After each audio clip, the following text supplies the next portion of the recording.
Next on a rundown, 11 states now say they'll sue the Obama administration over this transgendered locker room controversy. We'll have the latest. Back to follow-up segment tonight. As you may know, there is much outrage over the Obama administration ordering public schools to open restrooms and locker rooms to transgendered individuals. That means, in theory, that young girls could be showering next to young boys who believe they are girls. The states protesting are Texas, Alabama, Wisconsin, West Virginia, Tennessee, Arizona, Maine, Oklahoma, Louisiana, Utah, and Georgia, all suing the federal government. It's now here in New York City. Eric Bowling and Waldo Vera. First of all, do you understand the emotional outcry against this on a physical level that 11, 12-year-olds don't really understand emotionally what transgendered is, any of that, being ordered to be in the same proximity in a locker room? Do you get that? I understand the hype and the hysteria, and I don't think it has much to do with real life. I will see that there is some hype and hysteria here. We saw a woman hysterical in Target. Right. But it's not theoretical. If the order goes through, it could happen.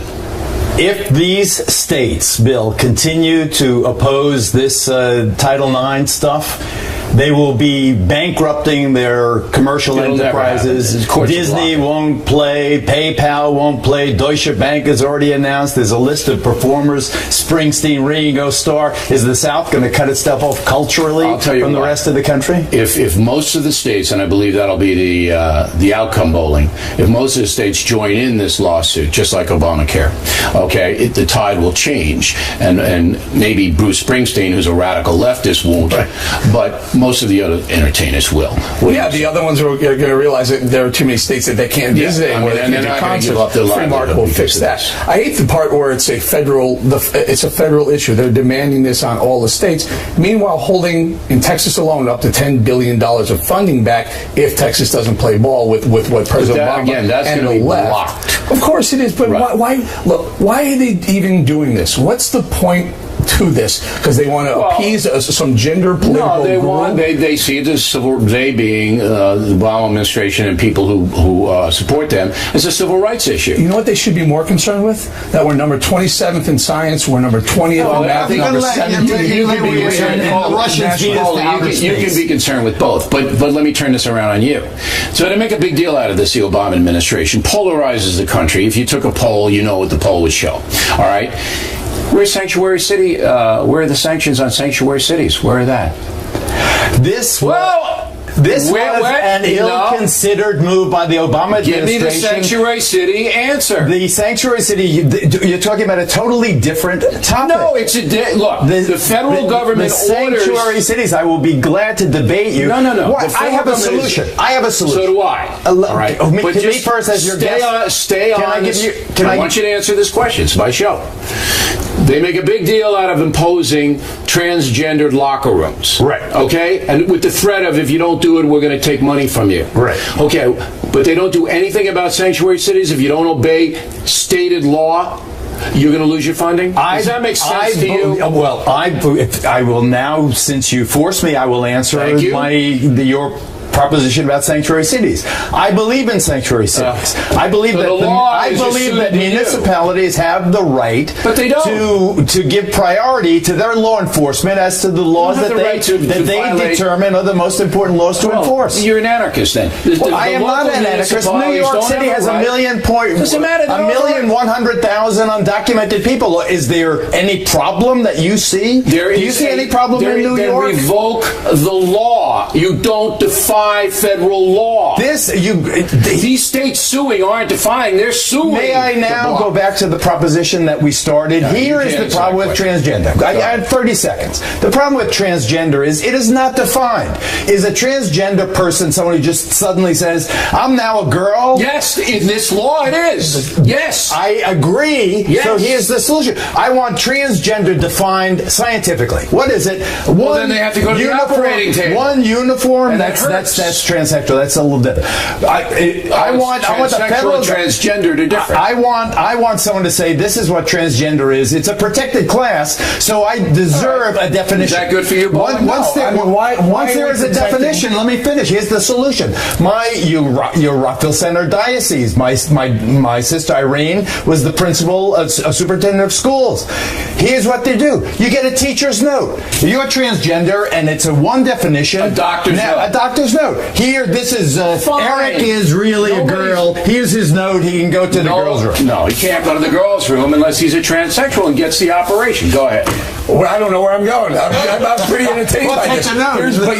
Bill, you nail it on the head. Why is it that on the sanctuary city issue, the feds they say nothing on marijuana? They say nothing. No, marijuana is a different story. They're still enforcing marijuana laws. No, not in Colorado. They're not. Not Washington State. But that's a state law. But they're picking and choosing. They're not holding funding back if you sell marijuana legally in Colorado. Right. Isn't it all coming down to is transgender a logical, legally defensible, protected class under Title IX and the other federal laws? I don't have any problem as an attorney now. I don't have So you have no problem. No. So doesn't it just behoove the federal government to define what a transgender person is? Define it. It has to be more than just I say I am. And then if it's under 18, they get a special facility.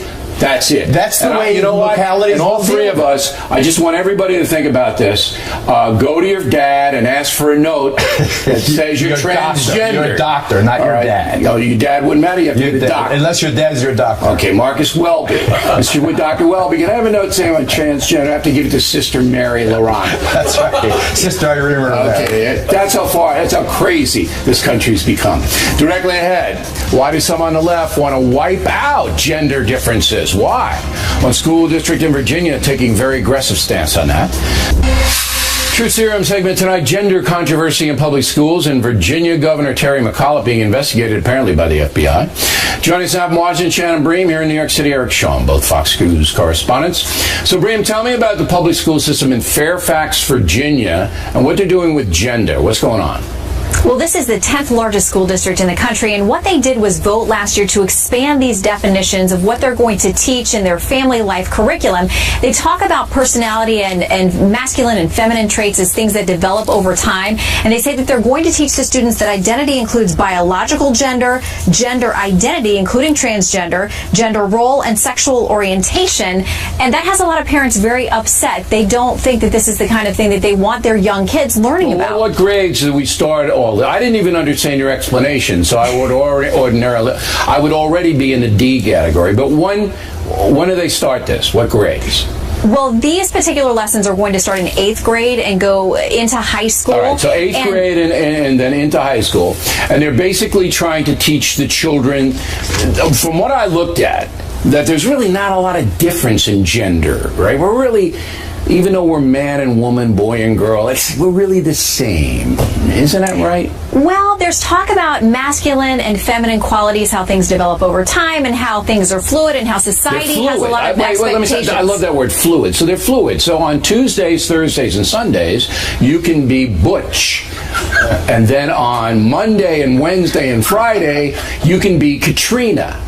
Now, that would get expensive in the wardrobe area, Bream. I mean, I'm going to have to sign you up for the class, apparently. This is the nonsense they're putting out. It's fluid. The gender is fluid because they don't want anybody to feel bad if they're a certain way, I guess. This is all PC. Things can change. And listen, the school board wants to make it clear that parents can opt out of this. Now, one of the school board members who voted against this told us a number of parents have complained because they're having trouble finding the opt-out forms. But it is possible, and the school board says if you want to opt out, you have to sign this form, turn it in, and then your kids don't have to listen to this. But we're also told some of the students who've opted out of these classes in the past have actually been left to sit in the hallway while until the students have the class. But I would opt out because look, it's hard enough to raise children being frank and honest with them about your value system. You want to give that value system to somebody who thinks gender identity is fluid?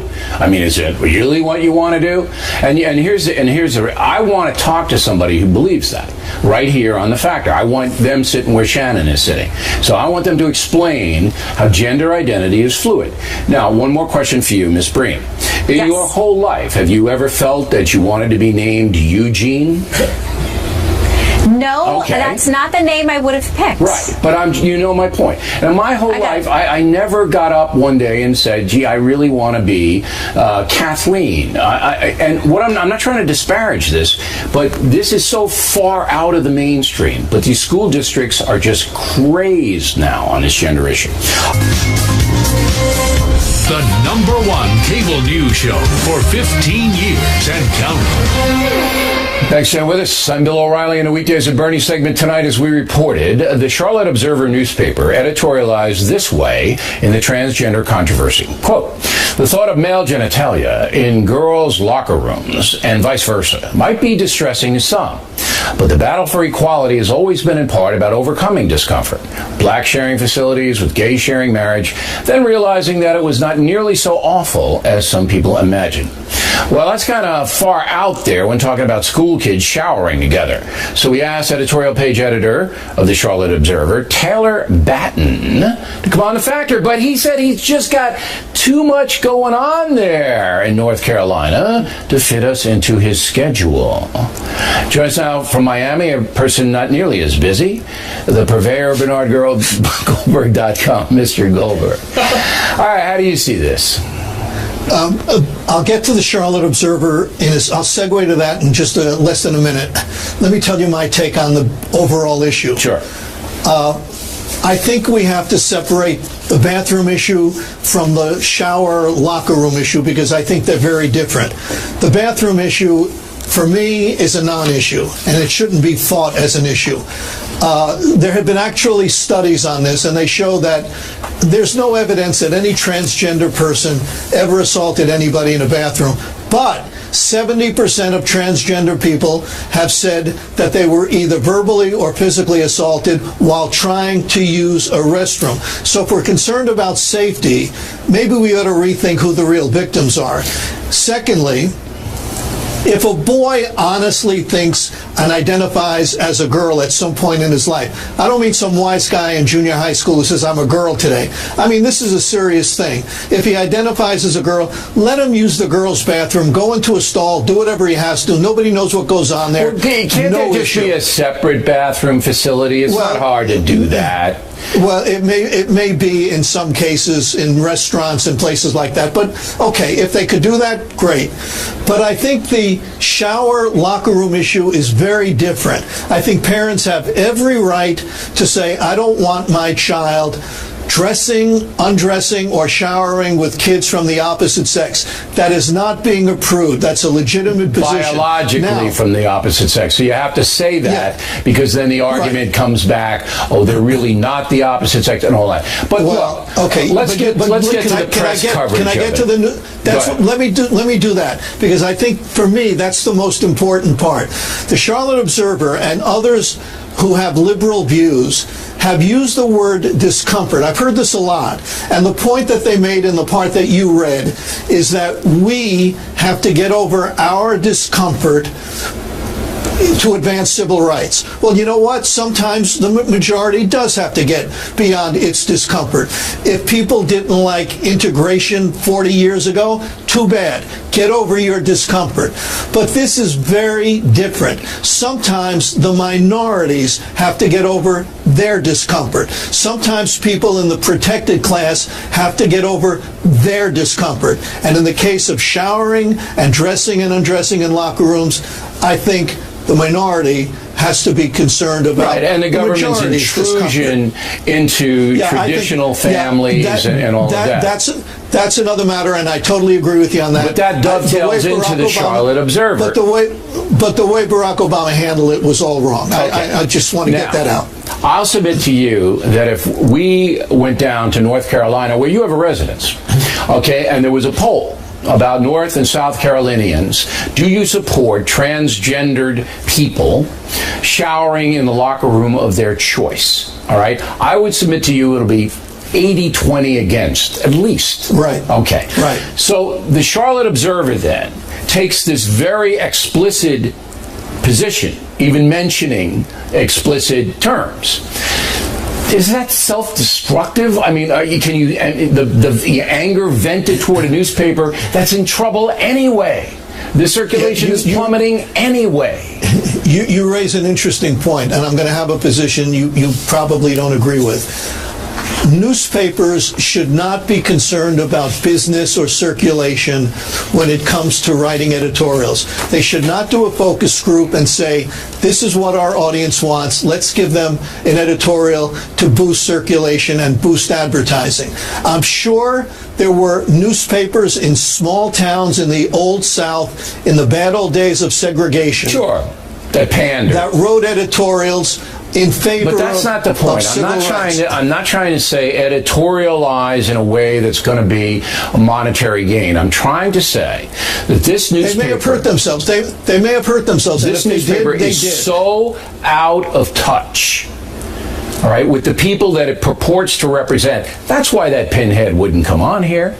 Because he knows he can't support his position in any way. I mean, if they were as noble as you're trying to make them out to be, this guy'd be sitting there instead of you and trying to say, you know what, we're sincere people, this is what we believe, this is why we believe it. He's hiding under his desk. Well, if we have time, I'll get to that in a second. We don't. I just want to make clear. Okay, I want to make clear. You do editorials if you're a newspaper based on what you believe, not based on whether your audience is going to like it. Now, if I were advising that editor, I would have said, if you can promise me this is not going to be Barney Frank revisited, I would advise him, go on with Bill O'Reilly, start out by saying, we appreciate the other side's point of view. We understand the other side's point of view. We have a different point of view, and we laid out our arguments that's what he should do. in our editorial. And you could come on with him. I'd even let you sit next to him. All right? So if he gets sweaty or anything, you could say no, and then you could say, this is what he really means. You can gang up on me, but he won't do it. Well, good. I appreciate that. Right, Thanks, Bernie. Bill. Bernie Goldberg's going to Russia, by the way, so watch out for Putin over there. If you see a guy topless, watch out.